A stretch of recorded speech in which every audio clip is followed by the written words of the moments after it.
Nosso boa noite a todos.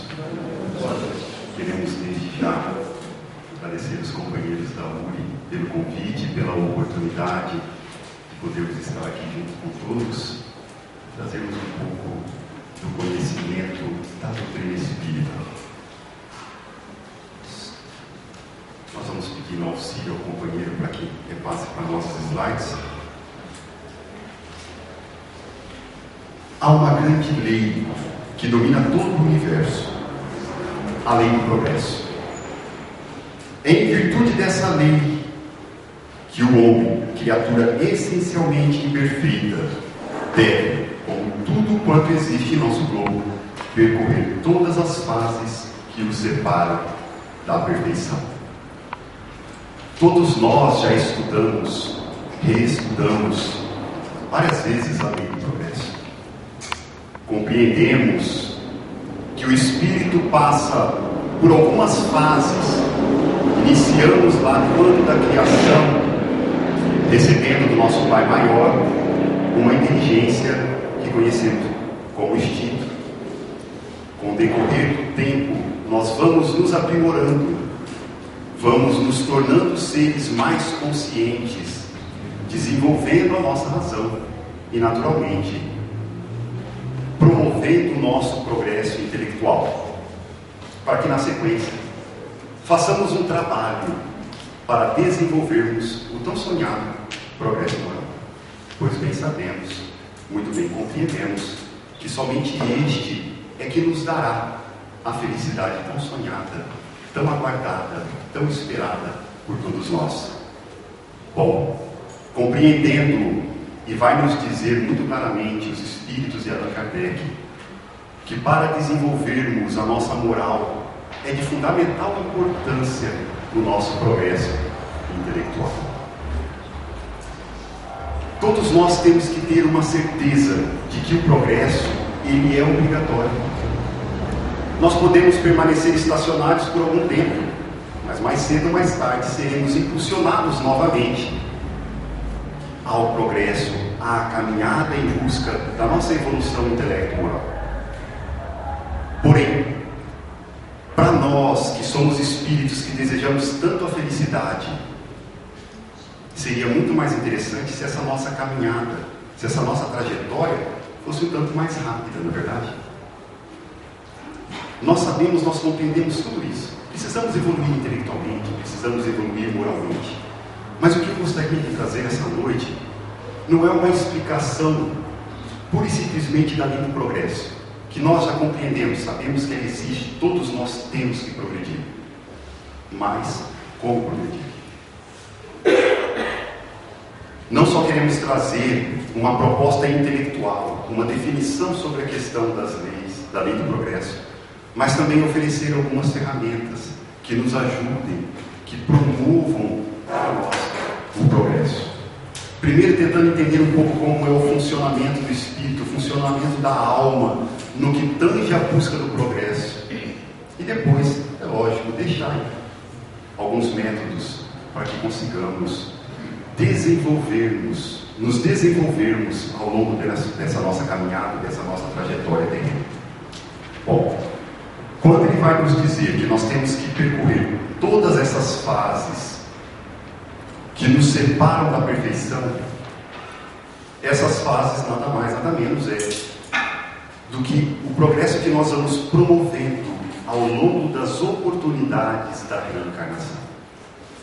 Temos que romper essa nossa estada no primitivismo, aonde fazemos um uso excessivo do instinto, desenvolvendo assim a intelectualidade e depois buscando em nós a informação que já temos para promover o progresso moral e atingirmos a tão sonhada perfeição, que é o que nós tanto desejamos, que é o que vai nos trazer a felicidade. Quem aqui quer ser feliz? Bem poucas pessoas, né? Bem poucas pessoas querem ser felizes. Todos nós queremos ser felizes, né? O ladrão que rouba também quer ser feliz, não é verdade? A pessoa que mata também quer ser feliz. Infelizmente, não estão fazendo as escolhas corretas. Não é verdade? O que determina o nosso progresso, o que determina a nossa felicidade futura, são as escolhas que nós fazemos hoje. Sem dúvida, Deus sabe quanto tempo cada um levará para chegar ao fim. Nós temos um objetivo, nosso objetivo é ser felizes, naturalmente perfeitos. Sabemos que a felicidade na sua totalidade a teremos quando estivermos lá ao lado de Jesus, né? Bem provável talvez não estejamos, né? Porque quando a gente chegar lá ele já foi mais um tanto, né? Mas se já chegarmos nesse ponto que ele se encontra na atualidade, seremos muito felizes. Seria a felicidade plena, porque temos a perfeição, estaremos destituídos de toda e qualquer matéria. E Deus sabe exatamente quanto tempo nós levaremos para chegar lá. Não é o nosso tema trabalhar sobre a questão da presciência de Deus. Sabemos que existe muita curiosidade em torno disso, porque alguns falam: mas se Deus sabe exatamente quando eu vou chegar lá, então Ele já sabe exatamente o que eu vou fazer, como se eu fosse uma verdadeira máquina. Não é bem assim que as coisas funcionam, né? O que nós entendemos e que a doutrina espírita nos traz é que Deus tem uma capacidade de acessar a nossa intimidade e saber exatamente para que lado nós vamos. Quando nós pegamos um alcoólatra e colocamos diante dele o alcoólito e falamos para ele: escolhe beber ou não beber, como se nós já soubéssemos o que ele vai escolher. Deus faz algo muito parecido, sabendo, nos conhecendo intimamente, nos mais íntimos detalhes. Ele sabe qual vai ser a nossa escolha, porque sabe das nossas fraquezas, sabe das nossas dificuldades morais e consegue calcular exatamente uma questão muito matemática de quando, qual dia nós chegaremos à perfeição. Ótimo, Deus sabe, mas e nós? Nós sabemos quanto tempo nós levaremos para chegar lá? Difícil responder essa pergunta, né? Nós nos olhamos assim e falamos assim: nossa, mas eu estou tão distante da figura de Jesus, do progresso que Ele já promoveu. Realmente estamos bem distantes, mas cabe a nós ditarmos um ritmo para este progresso. Ele pode ser extremamente lento, como ele pode ser um tanto mais rápido. E olha que nós já estamos nos demorando, né? Porque a Terra já tem aí bilhões e bilhões de anos. Quando Jesus criou a Terra, já era o Espírito perfeito. Veja uma diferença. Nós estamos aqui nos debatendo já há bastante tempo. Já fazem 2000 e tantos anos que Jesus veio à Terra e nós estamos aqui ainda nos debatendo. Queria eu não ter tido a necessidade de receber o Consolador prometido. Mas não, inferior como sou, estou aqui, fazendo uso do Consolador para continuar o meu progresso, essa minha trajetória. Bom, nós não sabemos quanto tempo vai levar. Para falar a verdade, nós queremos fazer a seguinte pergunta: o que é o tempo?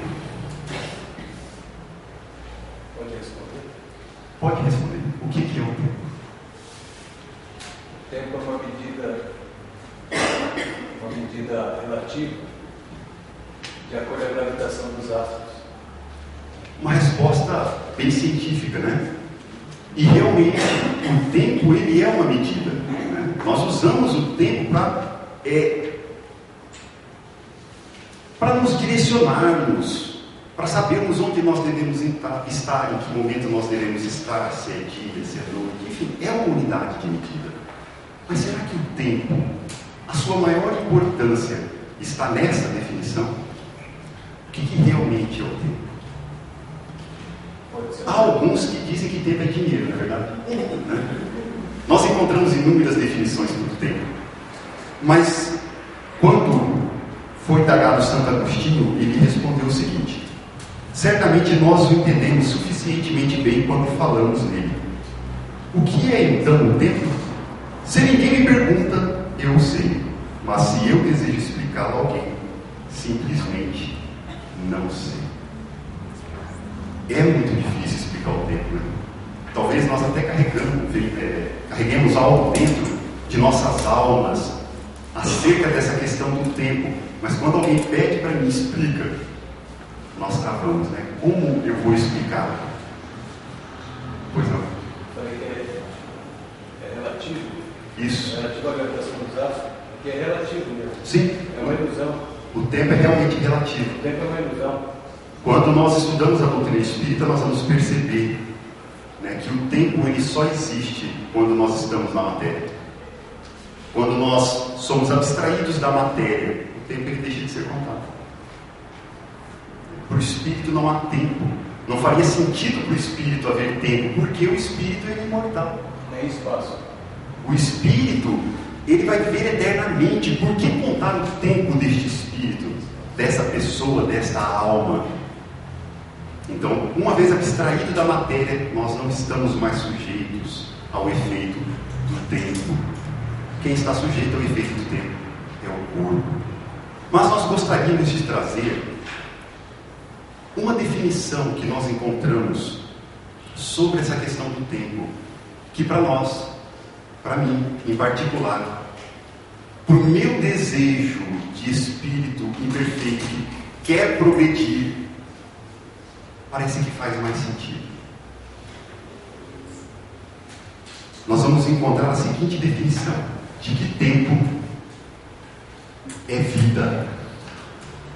Tempo é vida. De que o tempo ele está mais relacionado com aquilo que nós fazemos enquanto estamos aqui na Terra do que com relação à unidade dividida. Vai ter que dar vários toquinhos agora até ele chegar no momento em que nós morremos. Então aqui nós temos a linha da vida. Nós nascemos em um momento, reencarnamos. Nós desenvolvemos inúmeras atividades ao longo da nossa existência, da nossa vida, do nosso tempo que temos aqui na Terra. Chega um momento que nós desencarnamos, o corpo morre e nós retornamos ao mundo espiritual. Agora, qual é a diferença para nós espíritos em evolução, a contagem das horas? Nenhum. Porque para nós o que importa quando nós reencarnamos é o que nós estamos fazendo aqui ao longo desta contagem, deste tempo que eu tenho para promover o meu progresso, seja ele intelectual, seja ele moral. Vamos dizer os espíritos que nós temos que estar mais preocupados com o progresso moral, porque já temos informação suficiente para desenvolver, para reconhecermos o que é certo e o que é errado, mas que também é de fundamental importância promovermos também o progresso intelectual na medida do possível, sempre que pudermos, mas não deixarmos de focar no progresso moral, pois a nossa felicidade está lá, no progresso moral. Bom, vamos tentar citar um exemplo para tentar deixar isso um pouco mais claro. Quando nós nascemos, nós estudamos, fazemos uma faculdade, fazemos as nossas escolhas, não é verdade? O que eu quero ser? Eu quero ser um profissional da área da medicina, da arquitetura, eu quero ser um advogado da área do direito, enfim, qual vai ser a minha escolha? Às vezes eu paro e falo assim, não, eu quero ser um grande pintor, quero pintar obras, quadros. Eu particularmente, se escolhesse isso, iria passar fome, porque não tenho nada de artista nem de pintor, né? Mas cada um vai fazer a sua escolha de acordo com as suas aptidões, de acordo com a informação que recebeu ao longo da sua infância, da sua juventude, de acordo com aquilo que nós desenvolvemos em outras vidas. Mas essa escolha é o que vai determinar, de certa forma, a minha profissão. Aquilo que normalmente eu vou fazer ao longo da minha existência inteira, não é verdade? Se eu escolhi, de repente, atuar na área do direito, muitas vezes eu vou passar a minha vida inteira atuando na área do direito. Posso fazer outras escolhas, mas o normal que nós vemos é que as pessoas normalmente escolhem uma profissão e seguem aquela profissão ao longo da vida, por toda a existência. Digamos que eu escolho então pintar esses quadros. Eu cheguei no começo aqui da minha resistência, falo, eu vou começar a pintar no quadro. Quando um pintor pega para fazer uma obra, essa obra nas mãos de alguns pode levar horas. Nas mãos de outros pode levar dias, alguns semanas, meses, anos, para que a obra fique pronta. Digamos que eu dedique ali 6 anos da minha vida pintando uma obra que eu acredito, a hora que eu terminar, eu vou vendê-la e vou vendê-la muito bem. E o dinheiro que eu ganhar vai me sustentar durante muito tempo, até que eu pinte uma outra obra. Isso é uma escolha que eu fiz. Terminei de pintar a obra, simplesmente ela é um fracasso. Não vende e não traz o recurso que eu tanto desejava. Vejam, talvez de repente eu vá culpar Deus, né? Isso é culpa de Deus, é culpa de fulano, é culpa de ciclano. Mas eu não paro para perceber que foi a minha escolha. Eu resolvi empregar os fragmentos da minha existência pintando aquela obra. Assim pode ser em qualquer profissão. Assim pode ser em qualquer coisa que eu venha escolher na vida. Pode ser que lá na frente eu tenha um resultado bom, ou pode ser que eu tenha um resultado muito ruim. Depende das minhas escolhas, depende da minha dedicação e do bom trabalho que eu vou realizar. Mas, se eu faço essa escolha sem refletir muito bem o meu objetivo e aonde eu quero chegar, pode ser que eu tenha problemas. Se a minha felicidade está em terminar a obra e ganhar muito dinheiro, se eu chego lá e não acontece, eu sou então uma pessoa infeliz, não é verdade? Então vejam, eu vou passar parte da minha existência aqui empregando o meu tempo, a minha vida, em alguma coisa que não vai me levar ao meu objetivo. Porque por mais que eu tente, aquilo não é a minha aptidão, eu não vou conseguir atingir o meu objetivo, mesmo que materialmente, que é o ganhar dinheiro. Ok? Vejam, isso é o tempo. Ele tem, a importância dele está mais ligada ao que eu estou fazendo, se eu vou conseguir atingir o meu objetivo ou não, do que é essa contagem. Mas eu vou morrer daqui a 10 anos, eu vou morrer daqui a 2 anos. Não importa se eu vou morrer daqui a 10 anos, daqui a 80 anos, daqui a 2 anos, não importa, é o que eu estou fazendo agora. Como eu estou empregando o meu conhecimento na minha existência, para o meu desenvolvimento intelectual. Qual o nosso grande objetivo aqui na Terra? Não é progredir? A evolução? Não é chegarmos à perfeição? Não é isso que nos diz o Evangelho segundo o Espiritismo? O nosso grande objetivo, nós só reencarnamos para progredir. Então, nosso objetivo aqui é o progresso, intelecto e moral. Agora, assim como eu fiz as escolhas de me tornar um artista, de me tornar um médico, de me tornar um advogado, um jurista, quais foram as minhas escolhas que vão me levar a esse progresso, que é o meu grande objetivo quando reencarnei? Será que eu fiz as escolhas corretas?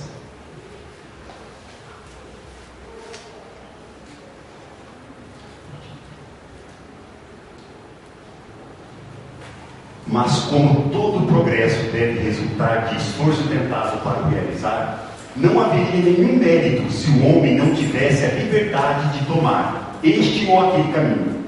Com efeito, o verdadeiro mérito não pode resultar senão de um trabalho operado pelo espírito para vencer uma resistência mais ou menos considerável. Vejam, nós temos que progredir, mas para progredirmos, nós temos que realizar um esforço. Que esforço é esse? Eu costumo dizer que o maior esforço é vencer a nós mesmos. É nós conseguirmos abandonar determinadas viciações para conseguirmos agir, realizar determinadas coisas que nós, num primeiro momento, nós não gostamos. Por exemplo, temos que evoluir intelectualmente, não é verdade? O que eu tenho que fazer para evoluir intelectualmente? intelectualmente? Nós temos que estudar. Quantos de nós dedicamos 1 hora do dia, meia hora, para ler um livro e para estudar? Vejam que nós temos um objetivo, mas nós não atuamos naquele sentido para atingir o nosso objetivo. Que escolha nós estamos fazendo? Veja, se para evoluir moralmente eu tenho que primeiro evoluir intelectualmente, e isso é um fato, porque eu não tenho como evoluir moralmente se eu não sei o que fazer para evoluir moralmente. Então eu preciso primeiro me intelectualizar, eu preciso da informação. Vamos dizer que eu tenho que praticar a caridade, mas o que é praticar a caridade? Eu tenho que saber primeiro. Alguns vão nos dizer que eu tenho que ser abnegado para promover o progresso. O que é ser abnegado? Alguns vão dizer que eu tenho que ser humilde, tolerante. Mas o que realmente é ser humilde e tolerante? Sem a informação, sem o progresso intelectual, sem uma reflexão e o desenvolvimento da razão, eu não tenho a mínima condição de colocar em prática uma virtude, porque eu não sei como. Para alguns, se nós perguntarmos o que é a caridade, eles vão dizer que é simplesmente doar o pão. Eu já entendo o seguinte, que para mim doar o pão já não é nem caridade, é uma obrigação do ser humano. Porque é até inadmissível saber que existe um irmão nosso ao nosso lado, passando fome. Mas, sim, existe essa caridade material, mas e a caridade moral? Que a doutrina espírita deve explicar. Então, nós vamos vendo que primeiro nós temos que nos intelectualizar. E as nossas escolhas? Por que nós não escolhemos? Porque dificilmente fazemos esse tipo de reflexão. Qual é o meu objetivo? Quando eu quero atingir o meu objetivo? E o que eu devo fazer para atingir o meu objetivo? Aí que é a grande questão. Nós temos que realizar um esforço, começar a sair dessa zona de conforto, né? Que às vezes nós chegamos em casa e falamos, eu tenho que ler e tenho que assistir televisão, né? Normalmente a gente senta no sofá, se joga, vai assistir televisão e não conseguimos nos entregar à leitura. Isso é prático, né? Mas porque normalmente sair para fazer a leitura parece que é um esforço, parece que é algo que dói, parece que é algo que machuca no primeiro momento. Mas à medida que nós vamos realizando esse esforço, repetindo, nós vamos aprendendo a gostar. E daquele dia isso se torna um hábito. E é muito mais gostoso a leitura e o estudo do que assistir a televisão. Não quer dizer que nós não possamos assistir televisão. Sim, mas é a televisão que me leva ao meu objetivo. Quanto tempo nós queremos levar para chegarmos a ser espíritos felizes?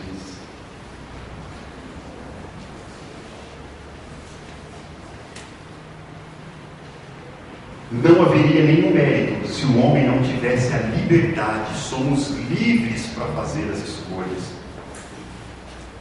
Nós escolhemos faço ou não faço, leio ou não leio, pratico a caridade ou não pratico. São as minhas escolhas. Eu sou livre para fazer aquilo que quero, aquilo que desejo. Só que nós temos ali uma resistência, né? E a resistência nós reforçamos, somos nós mesmos. Nós temos que vencer a nós mesmos.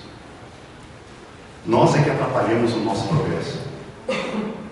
Às vezes nós colocamos culpa nas pessoas, né? Ah não, é por causa de fulano. Eu sou assim porque o mundo é assim. Não, eu sou assim porque eu quero ser assim. Porque é minha escolha. É assim que eu quero empregar a minha vida, o meu tempo aqui na Terra.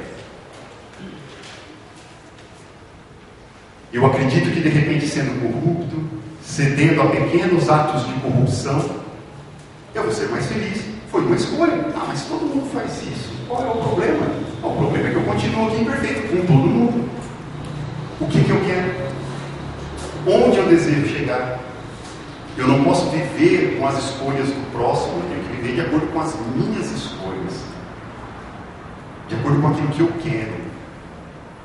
Bom, mas nós vamos entender isso melhor um pouco mais adiante. Uma coisa que nós temos que termos em mente, eu vou pedir para você passar até o último parágrafo. Isso. Até. Nós temos que entender o seguinte, que nós somos livres para fazer o que queremos. Tem algumas pessoas que dizem não ser livres, que Deus os colocou naquela situação e eles vivem aquela situação, que é porque tem que ser assim. Não. Nós vivemos da forma que nós escolhemos viver. E no Livro dos Espíritos nós temos a questão 872, que vai dizer o seguinte, que o homem, ele não é fatalmente levado ao mal. Os atos que ele pratica não foram previamente determinados. Os crimes que comete não resultam de uma sentença do destino. Ele pode, por prova e por expiação, escolher uma existência em que seja arrastado ao crime, quer pelo meio onde se ache colocado, quer pelas circunstâncias que sobrevenham, mas será sempre livre de agir ou não agir. Todos nós acreditamos que quando estamos lá no mundo espiritual, antes de reencarnarmos, nós passamos por uma fase onde nós vamos programar a nossa reencarnação.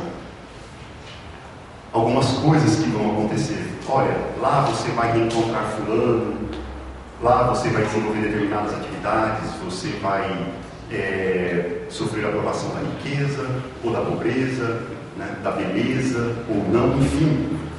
Nós vamos planejar a nossa reencarnação. Não quer dizer que todo esse planejamento esteja em nossas mãos. Não, não está. A espiritualidade superior é que faz o plano. Depois eles nos traz, nos mostra, e nós comentamos algumas coisas. Mas nós não temos condições de planejar uma reencarnação inteira. Nós não conseguimos planejar a nossa semana. Imagine uma reencarnação inteira. Mas imagine só que de repente o meu espírito protetor chega lá e fala, olha, está aqui o seu plano reencarnatório. Eu olho para aquele plano lá e falo assim, olha, eu quero progredir rapidinho. Essa vai ser a derradeira vida. Reencarno, desencarno e desce eu vou para melhor. Muito rapidamente. Então vamos fazer o seguinte, vamos mudar todo esse plano e vamos fazer o seguinte. Quando eu reencarnar, eu quero reencarnar. Sabe aquela favela lá? Aonde o pessoal realmente mata um ao outro por qualquer coisa.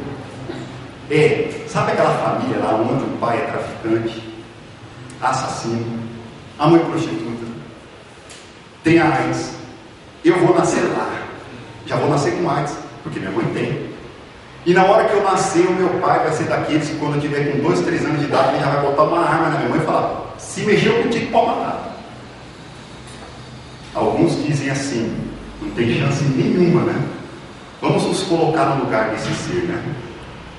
Será que nós mataríamos ou não mataríamos? Veja, hoje eu não estou no meio, é fácil falar. E se nós nascêssemos no meio? Qual seria a nossa escolha? É óbvio que o meu anjo guardião já iria olhar para mim e falar assim, fala o seguinte, vai lá, trabalha pelo centro espírita, já está de bom tamanho. Porque Deus não nos dá um fardo mais pesado do que nós somos capazes de carregar. Porque se Deus me desse um fardo aonde eu não tivesse escolha entre o sim ou o não, então significa que eu não tenho liberdade de ação. Se Deus vai me colocar num lugar onde Ele já sabe que eu vou falar não, então Ele não vai colocar. Ou melhor, se eu for dizer sim para o mal, não tem por que Ele me colocar naquilo. Ele vai me colocar sempre diante de situações aonde eu tenha a condição de escolher. Vejam, isso é quando Deus nos dá o fardo. Mas não se esqueçam que às vezes a gente busca o fardo. Porque às vezes a gente fala assim, não, tem situações que eu estou vivendo é porque Deus me... Não, tem situações que nós estamos vivendo é porque eu fui lá pegar o fardo. Não era meu. Eu peguei porque quis. Aí sim ele se tornou pesado demais. Mas foi uma escolha minha. Ok? Mas Deus nunca vai me colocar em uma situação onde eu não tenho condições de dizer sim ou não. Se eu fui colocado numa situação como essa, na hora que me convidassem, eu teria condições de fazer escolha. Se escolhi pelo sim, por ser uma pessoa que vai praticar o mal, que vai matar, foi uma escolha consciente. Eu quis assim. Então nós temos a liberdade de ação. Nós é que fazemos as nossas escolhas. Bom, entendido a importância do progresso, nós sabemos que nós temos que progredir.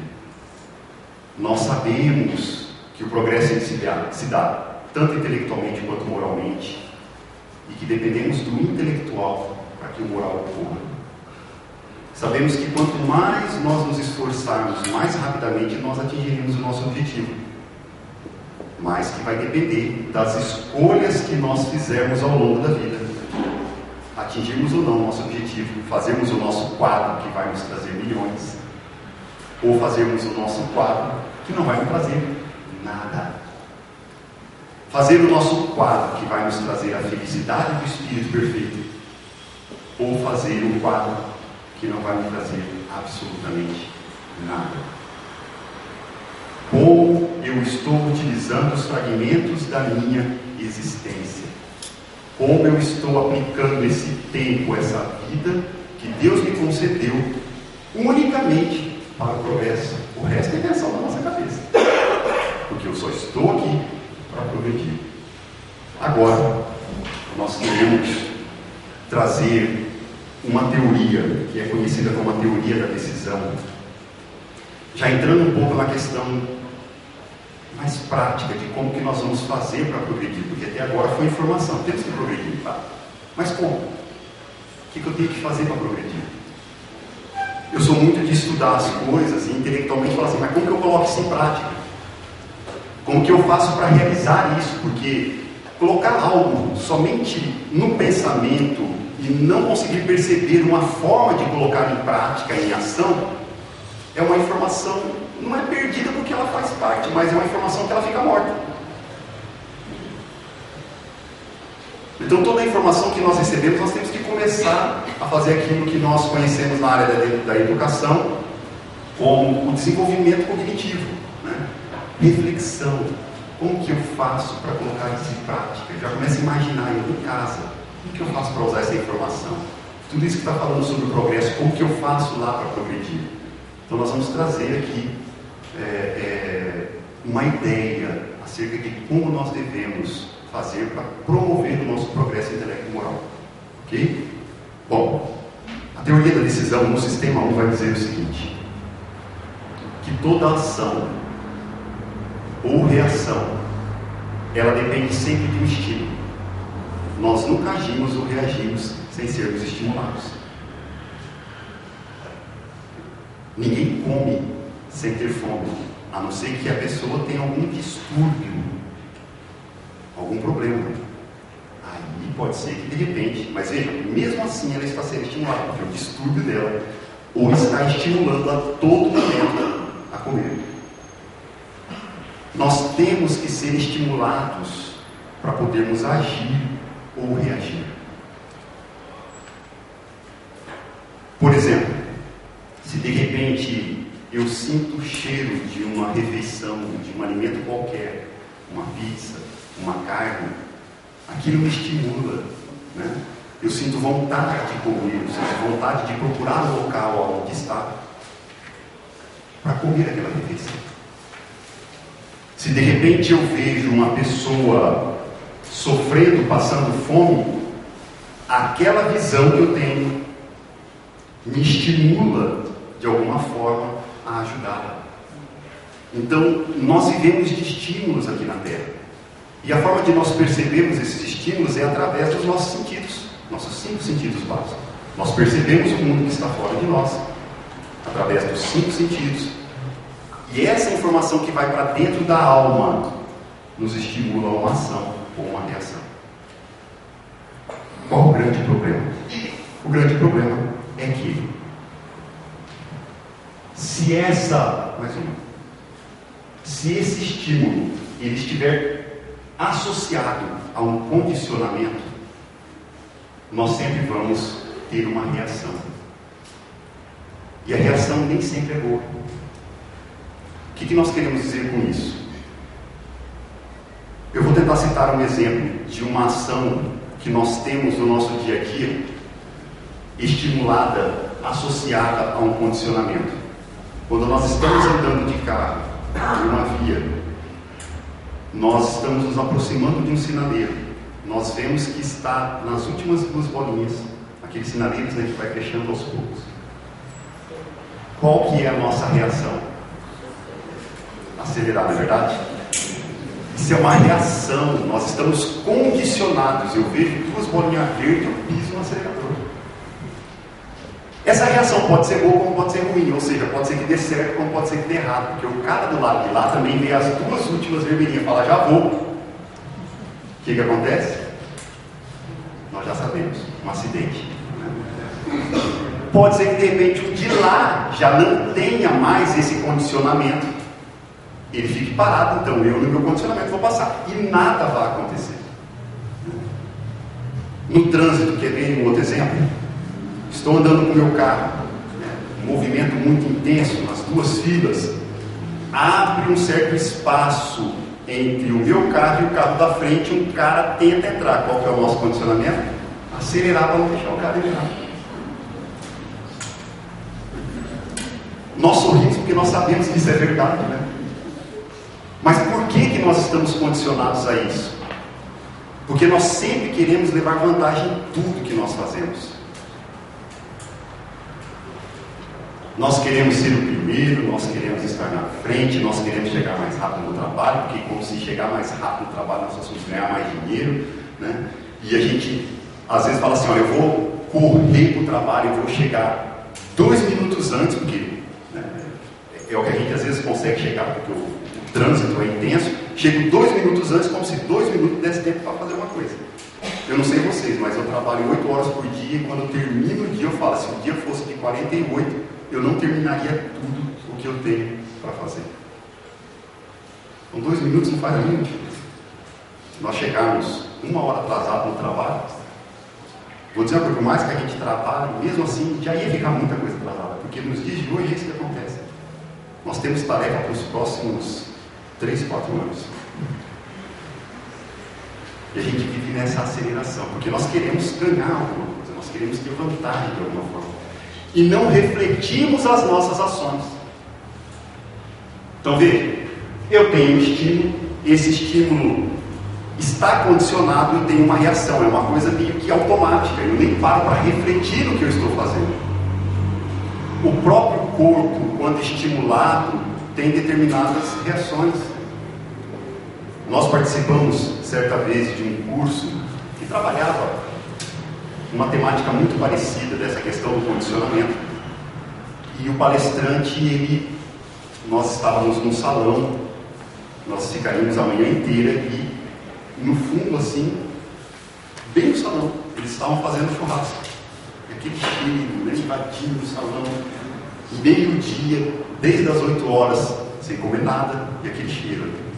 Ele chegou bem próximo ao meio-dia e foi tentar dar um exemplo desse do condicionamento e falou o seguinte, olha, imagine agora, né, pegando um pedacinho daquela carne, pegando um limãozinho e espremendo. Eu, salivaram? É o corpo condicionado, já tem determinadas reações, sem que o espírito nem reflita se faz ou não faz. Mas se eu não conhecesse o churrasco, aquilo para mim não surtiria em nada.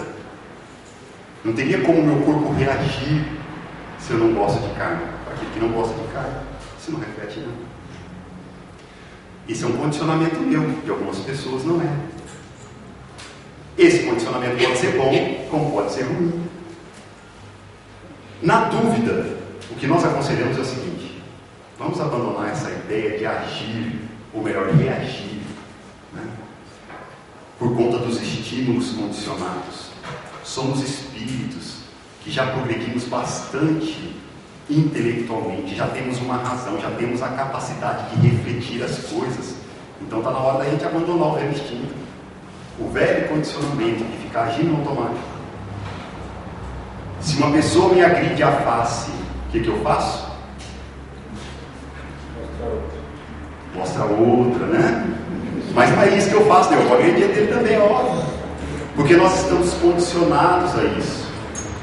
Nós não levamos a agressão para casa, desaforo. Se a minha esposa grita comigo, o que eu faço? Eu respondo, eu grito com ela, é óbvio, porque eu estou condicionado. Agora, tem algumas pessoas que não, que quando a pessoa chega lá, grita, maltrata, ela já consegue se manter em equilíbrio, porque ela reflete, né? Qual é o meu objetivo? Onde eu quero chegar? essa reação vai me levar aonde eu quero chegar. Já estamos começando a entrar na teoria 2. Veja só o que nós estamos querendo trazer para vocês. Eu tenho que parar para refletir o meu objetivo. Essa minha reação condicionada me leva ao meu objetivo. No exemplo do casal, vou citar uma questão aqui, para a nossa reflexão. Minha esposa, de repente, está bastante irritada. Temos motivos. Todos nós temos o nosso motivo para nos sentirmos irritados. Nós temos o direito de nos sentirmos irritados em determinados momentos. De repente ela chega, ela está irritada, eu olho para ela naquela situação, eu posso de repente escolher por um condicionamento, porque ela vem já gritando, aquilo já me sobe a ira, porque eu nem paro para pensar. De repente eu poderia parar para pensar e perguntar para ela, por que você está assim? O que aconteceu? Não, eu já começo a gritar também, já começo a descontar. O que você pensa para falar assim de mim? Se eu tenho esse tipo de reação, o que pode acontecer? De repente, uma semana sem se conversar, alguns um mês, né? E nós estamos perdendo momentos de felicidade que nós poderíamos ter se a minha ação naquele momento tivesse sido diferente. Se ao invés de eu perguntar para ela quem você pensa que é para estar falando assim comigo, tivesse olhado para ela e tivesse perguntado: meu amor, o que aconteceu? No que eu posso te ajudar? De um dia para o outro, aquela situação em que ela se encontra vai passar, porque normalmente passa de um dia para o outro. No outro dia nós estamos bem e a felicidade continua. Se eu agrito, é uma semana, 2, 3, em que nós estamos em dificuldade no nosso relacionamento, e isso não traz felicidade. Os casais aqui presentes sabem como isso funciona. É terrível ficar uma semana, às vezes, né? 2, sem poder olhar um para a cara do outro. Às vezes está com vontade de falar uma coisa, o orgulho não deixa, né? Fala, não, ela que vem falar comigo, que eu não vou. E eu me rebaixar, eu falo, mas eu me separo, mas eu não me reparo. Nós não conseguimos refletir, nós perdemos completamente a razão. Nós estamos na era da razão, mas nós não conseguimos agir com a razão. Porque não refletimos as coisas. Qual é o meu objetivo? Se é ser feliz, então minha ação tem que ser contrária. Com isso eu promovo o meu progresso intelectual. E naturalmente, uma ação acertada dessa é progresso moral. Sem sombra de dúvida, eu estou sendo caridoso naquele momento. Vejam, no sistema 2, a ideia é muito parecida. Tá? Para agirmos, nós temos que ter um estímulo. Só que quando esse estímulo está associado a uma escolha, nós não temos reações. Nós temos uma ação. Porque pressupõe-se que para escolhermos algo, nós temos que refletir. Nós temos que frear o automatismo, a reação, para refletir. Qual a melhor ação neste momento? Eu vou citar mais um exemplo dessa questão do estímulo para a gente poder trabalhar esse sistema 2, entendendo também a questão do condicionamento. Há alguns anos nós tivemos um encontro de jovens lá em Paranavaí. Era um salão novo como este do centro. E nesta ocasião nós fizemos um teste com os jovens nessa questão do condicionamento. Nós fizemos uma dinâmica, nós tínhamos cerca de 120 jovens nesse salão. Nós retiramos as cadeiras do salão, todos os jovens em pé. Nós demos para cada jovem um balão, uma bexiga cheia e uma agulha. Colocamos um rádio lá na frente e dissemos o seguinte para eles: nós vamos colocar uma música para tocar. Quando a música acabar, quem estiver com a bexiga cheia, ganhe um bombom. Deixa eu exemplificar para vocês aqui o que nós tentamos fazer. Bexiga, a agulha. A agulha é o estímulo, né? Para a reação. Porque viu bexiga e viu agulha, o condicionamento já fala, né? É para estourar. É claro que nós já criamos toda essa artimanha, né? Bom, a questão do interesse. Vamos lá? Tudo que a gente faz é por interesse, né? Está aqui o bombom. Quem tiver com o balão cheio, ganha o bombom. Soltamos a música.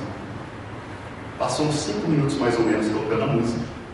Pasmem, quando terminou a música, não tinha nenhum balão cheio. Estouraram todos. Ainda é muito vivo na minha memória o último cara correndo com o balão dentro do salão. E os outros 119 jovens correndo atrás, tentando segurar para estourar. Olha o interesse. Se eu não ganho, ninguém ganha. Perceberam? Quando terminou a música, nós olhamos para os jovens e dissemos o seguinte: quem falou que era para estourar a bexiga? Eles falaram assim: mas não era para estourar, vocês deram uma agulha. Não, ninguém falou que era para estourar, nós demos agulha, mas ninguém falou que era para estourar. Se todo mundo tivesse ficado com o balão cheio, todo mundo ganhava um bombom. Nós não falamos que ia dar um bombom só, nós falamos que quem ficasse com o balão cheio ganharia um bombom. Ninguém refletiu nada, nada. Eles pararam no balão e na agulha, só. Nós entregamos o balão e a agulha, ali parou. O condicionamento, qualquer coisa que os olhos pudessem perceber, os ouvidos, seja o que fosse, a razão não captava mais. Vê como é forte a questão do condicionamento?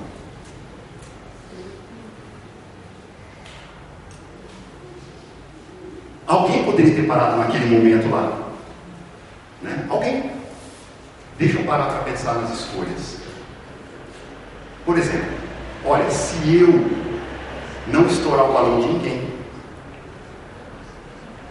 pode ser que de repente ninguém queira estourar o meu e eu chegue até o final com o meu balão. Se eu de repente estourar o balão de todo mundo, eu fico com o meu balão, mas qual é a chance disso dar certo? E se eu de repente gritar para todo mundo aqui: ninguém estoura o balão de ninguém, porque todo mundo ganha bombom? Veja, eu estou fazendo uma reflexão, estou elencando opções. Qual é o meu objetivo? Ganhar o bombom. Tem algum problema se todo mundo ganhar? Não. Se o meu objetivo é ganhar, se os outros vão ganhar ou não, ganhei. Importante isso daí. Se todo mundo ganhar, não tem importância. Eu atingi meu objetivo. O importante é todos nós sermos felizes. Eu atingi o meu objetivo, não é verdade? Então veja, vamos fazer as escolhas. Eu tenho as opções. Qual vai me levar de forma mais acertada ao meu progresso? Meus irmãos, o que eu estou querendo propor essa noite? Nós temos que parar para pensar. Parar de agir de forma automática, condicionada. Mas para podermos fazer esse trabalho de reflexão, eu vou dar uma dica. Primeiro, temos que ter objetivo. Sem objetivo, nós nunca vamos saber qual a melhor escolha.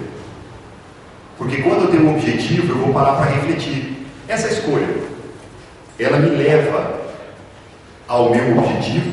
Sim ou não? Essa outra me leva ao meu objetivo? Sim ou não? E essa outra me leva ao meu objetivo? Sim ou não? Dizem que quem não tem um objetivo, qualquer caminho serve. Então por isso que a gente vive na vida e andando para qualquer lado, porque a gente não sabe para onde quer ir. Enquanto espíritas, que já estudamos a codificação, temos que ter essa consciência da lei do progresso. Temos que progredir, estamos aqui para progredir. Se sabemos qual é o nosso objetivo, que é a perfeição, que é a felicidade, nós temos que fazer escolhas conscientes de que elas vão nos levar a este objetivo. É assim que nós desenvolvemos a consciência e abandonamos o velho instinto. Quanto mais conhecimento eu tenho, mais condições de refletir o todo eu tenho. Por exemplo, para alguns que não sabem como trocar um pneu de carro, por exemplo, isso é um martírio, né? Eu imagino uma pessoa que de repente nunca ouviu falar em trocar pneu de carro, né? Furou o pneu, indo aqui para Curitiba, lá na Serra.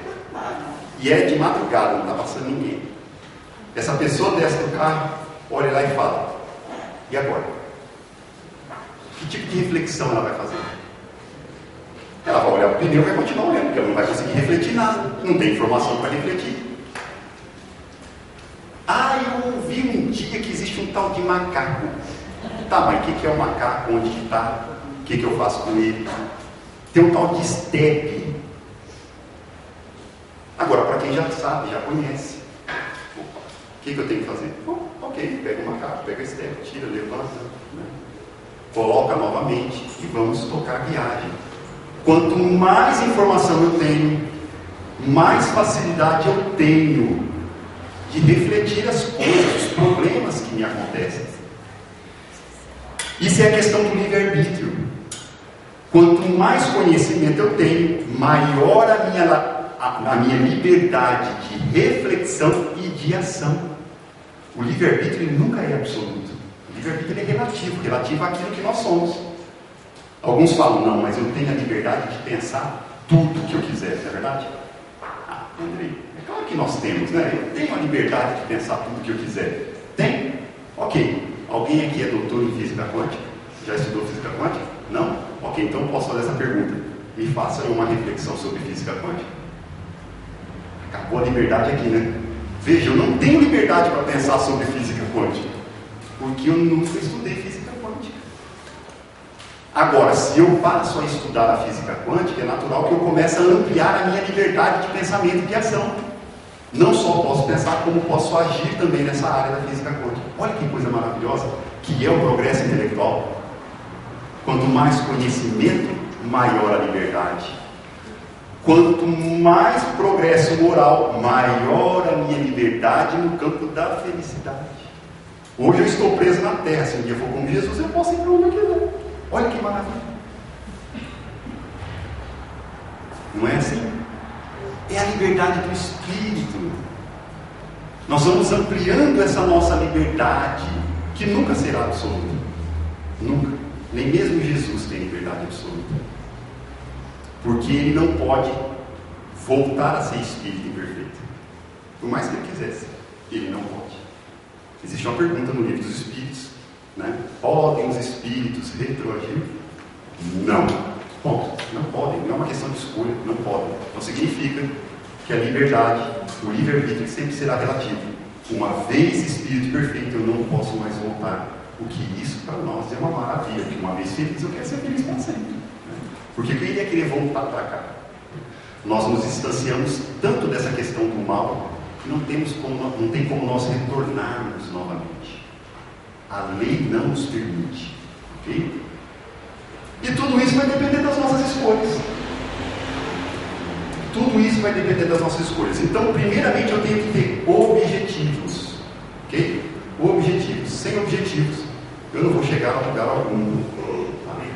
Agora eu começo a fazer as minhas escolhas, mas essas escolhas, elas dependem de mais alguns fatores que nós vamos continuar analisando. Se nós fizermos desta forma, nós estaremos agindo com maior responsabilidade, com maior consciência, e estaremos com isso administrando melhor o nosso livre-arbítrio.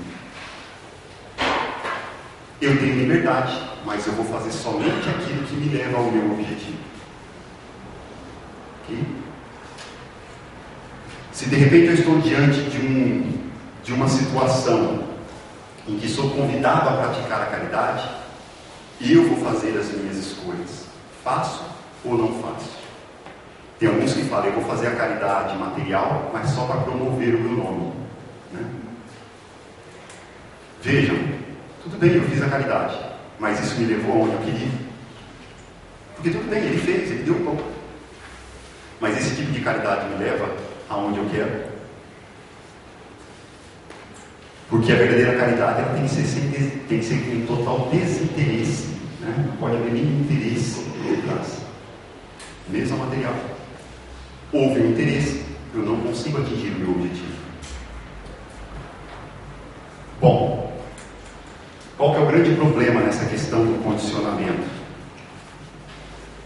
Victor Frankl vai nos dizer o seguinte: há um hiato entre o estímulo e resposta. Nesse espaço podemos escolher nossa resposta. Dela depende o nosso crescimento e a nossa liberdade.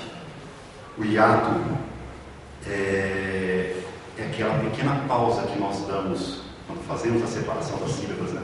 Quando a palavra é um hiato, a própria palavra é hiato, né?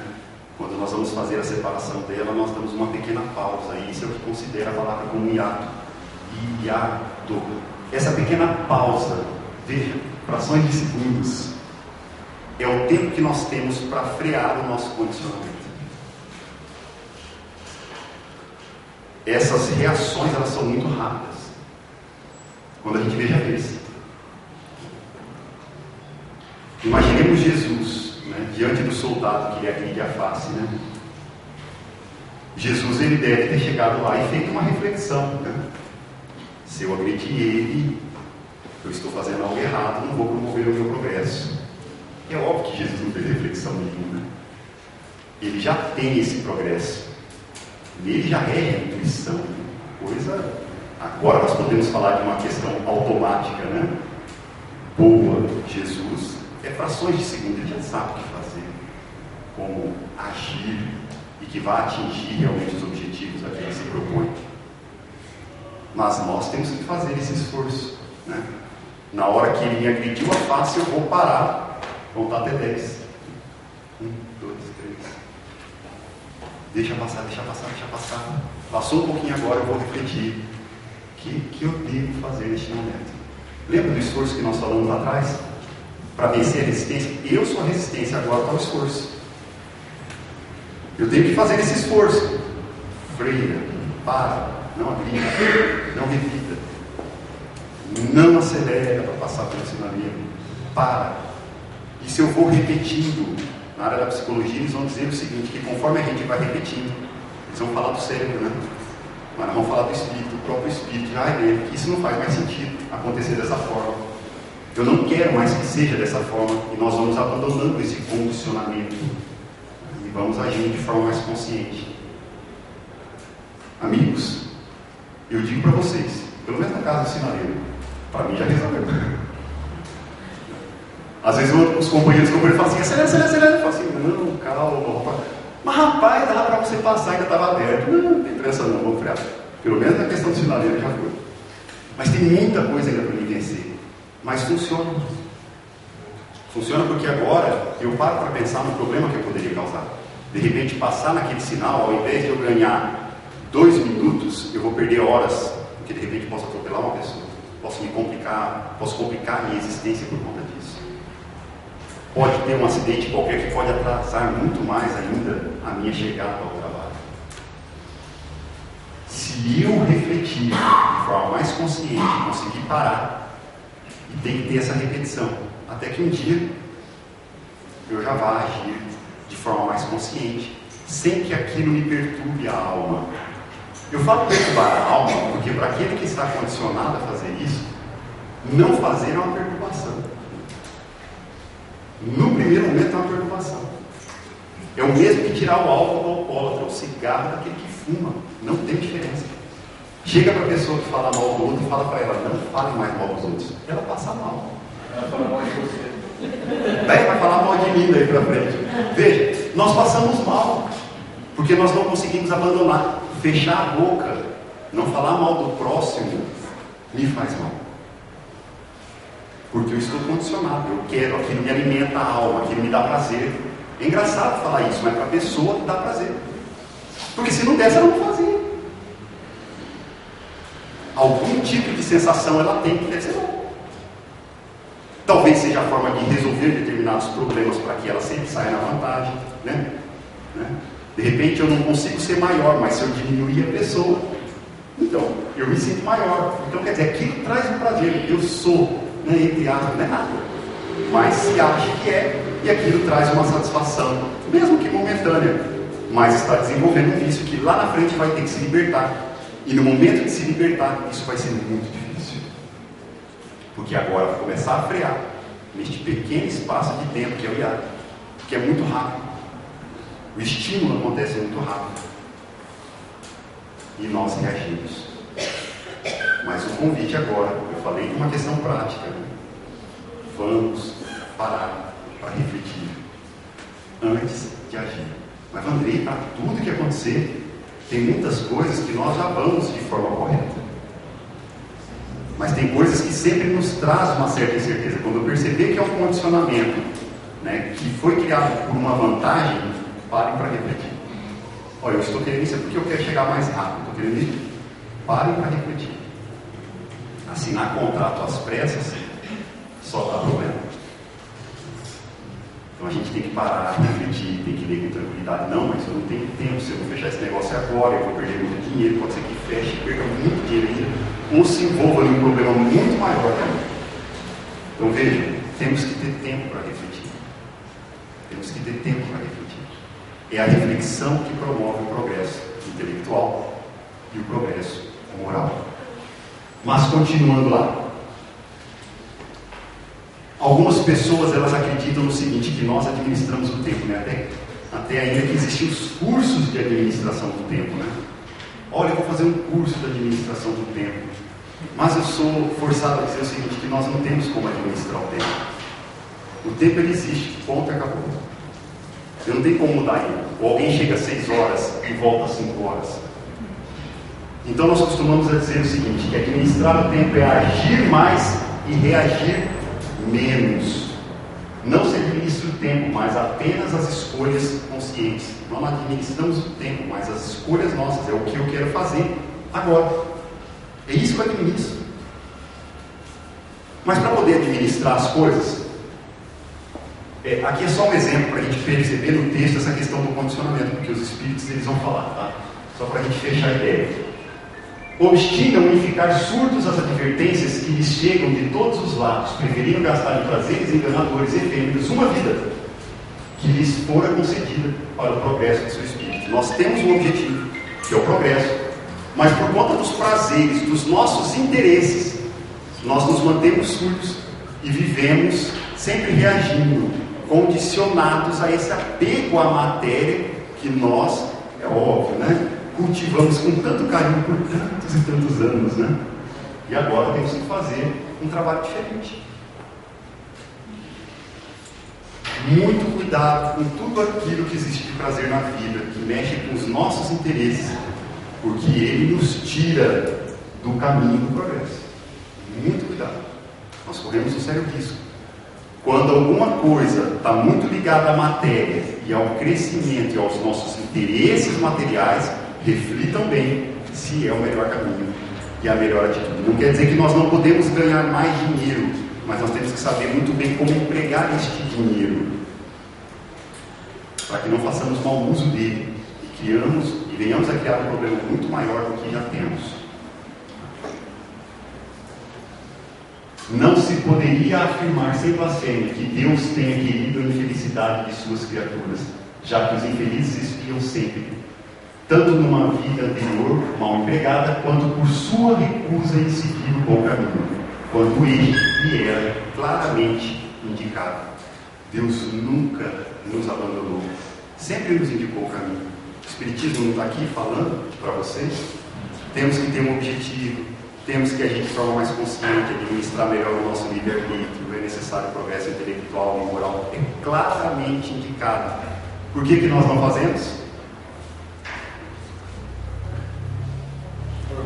Aí nós vamos ter que levar essa reflexão para casa e continuar, porque a resposta é íntima, cada um tem o seu porquê, né? Princípios e valores. Vós todos que tendes acesso ao grande foco da nova ciência, aqui ele está falando do Espiritismo, não negligencieis de vos penetrar das eloquentes verdades que ela vos revela e dos admiráveis princípios que são a sua consequência. Segui-os fielmente, é aí, sobretudo, que refugia o vosso livre-arbítrio. Vejam só, nós temos um objetivo, nós vamos fazer as nossas escolhas de acordo com o nosso objetivo. Mas qual é a certeza de que aquela minha ação está me levando ao meu grande objetivo, que é chegar à perfeição, ser feliz? Porque para muitos ser feliz é roubar o carro, é matar, como nós falamos no início. Ok? Então às vezes o objetivo é ser feliz, mas aí vale qualquer ação. Por mais que a ação seja consciente, porque tem muitas pessoas que matam e matam de forma consciente, não é condicionamento não. Ela pensou, refletiu muito, falou, agora eu vou lá, vou praticar aquele crime, fico com todo o dinheiro, fico com toda a fortuna e vou ser feliz. Vejam, ela refletiu, ela é consciente do que ela está fazendo, intelectualmente ela já é bem resolvida. Só que será que essa escolha vai levar ela ao objetivo maior, à verdadeira felicidade? Para isso nós precisamos ter princípios e valores. Sem princípios e valores fica difícil fazer as escolhas. para ter certeza do caminho que vai nos levar ao grande objetivo, que é o progresso intelectual e moral. Onde estão os princípios e os valores? Lá na codificação espírita. Nós temos que estudar a doutrina espírita, a ciência, conhecer as verdades que ela nos traz. Essa ideia do progresso, as leis, a lei de justiça, de amor, a lei de igualdade, a lei do progresso, enfim, as 10 leis que nós conhecemos lá do Livro dos Espíritos. Temos que estudar toda a codificação, a questão de como chegar à perfeição, o desenvolvimento das virtudes. Para toda a ação que eu tiver, eu vou começar a refletir: essa minha ação está de acordo com este meu valor? Olha, um valor que eu tenho, a minha família, é só um exemplo. Se qualquer ação que eu tiver estiver prejudicando a minha família, eu não posso ter aquela ação. Se a minha família é um valor e de repente eu resolvo trair a minha esposa, tem alguma coisa errada, então eu não tenho esse valor. Então, se de repente eu vou começar a pensar em uma atitude como essa, eu vou refletir: veja, mas eu tenho um valor. Veja, talvez eu vá ser feliz com essa ação da traição, mesmo que momentaneamente, mas eu tenho um valor. Se não está de acordo com o valor, o que acontece? Ele não me leva ao maior objetivo. Então nós temos que conhecer. Voltamos a falar da importância do progresso intelectual. Não vamos falar de todos os valores que existem dentro da doutrina espírita. Agora cabe a nós irmos lá estudarmos. A casa oferece cursos, né? Grupos de estudos, né? Vamos nos vincular aos grupos de estudos para conhecer melhor a codificação. É aí, sobretudo, que refugia o vosso livre-arbítrio. É o caminho seguro. É como nós vamos ampliar a nossa liberdade, a nossa capacidade de reflexão e sermos mais felizes. Um último item, e já encerrando a nossa fala, nessa questão do progresso, é que nós temos que aprender a priorizar as coisas. Temos objetivo, temos os valores que vão dar um embasamento para escolher as melhores ações, mas sem priorizar as coisas fica muito difícil. Porque eu quero evoluir moralmente, mas sempre estou priorizando outras coisas. Eu priorizo a televisão, eu priorizo o futebol, eu priorizo a novela, eu priorizo isso, eu priorizo aquilo, mas eu não priorizo uma leitura, eu não priorizo a participação no grupo de estudo. Veja, se eu tenho o resultado ao qual eu quero chegar, o objetivo, nesse exemplo aqui, eu quero chegar a 11 ou eu quero chegar a 20? Na matemática, se eu colocar aquele parênteses lá falando que é para priorizar a soma, o resultado não muda. Então, assim, eu tenho que começar a priorizar as coisas que me levam ao meu objetivo. Não quer dizer que eu não vá fazer as outras, mas a maior prioridade tem que ser aquelas que me levam ao meu objetivo. Por isso que eu falei muito do como fazer. O como fazer está aqui. Eu tenho que priorizar isso. As minhas atitudes, frear a minha reação, né? As minhas reações condicionadas, refletir melhor, levantar as escolhas de acordo com as minhas opções, levando por base os meus valores, os meus princípios. Mas para tudo isso eu tenho que começar estudando. Sem estudo é muito difícil chegar na onde nós tanto desejamos enquanto espíritos imortais. Então, meus irmãos, pensai, por um lado, nas consequências fatais que arrastaria isso para vós, ao vos recusardes a seguir o bom caminho, bem como nas magníficas recompensas que vos aguardam, caso obedeçais às instruções dos Espíritos bons. É aí que nos irá, por sua vez, a presciência divina. Se eu vou ter uma ação, eu tenho que refletir quais os prejuízos ela pode me trazer no que tange o progresso moral. E nas recompensas que eu vou ter, se neste momento eu vencer a minha zona de conforto e agir refletindo, analisando, fazendo as melhores escolhas e praticando bem. É isso que espera Jesus. É isso que a doutrina espírita vem nos fazer. Nos acordar o verdadeiro objetivo pelo qual nós estamos aqui na Terra. Nós estamos, de certa forma, adormecidos. E a doutrina espírita está aí para nos acordar. Onde queremos chegar? O como vamos chegar? Está aí. Que Jesus nos abençoe, nos oriente os nossos passos, nos dê muito ânimo no momento da aprovação, pois que é justamente nele que nós fraquejamos e nos entregamos aos prazeres materiais e nos esquecemos do progresso espiritual. Que Jesus abençoe a todos e muito obrigado pela oportunidade.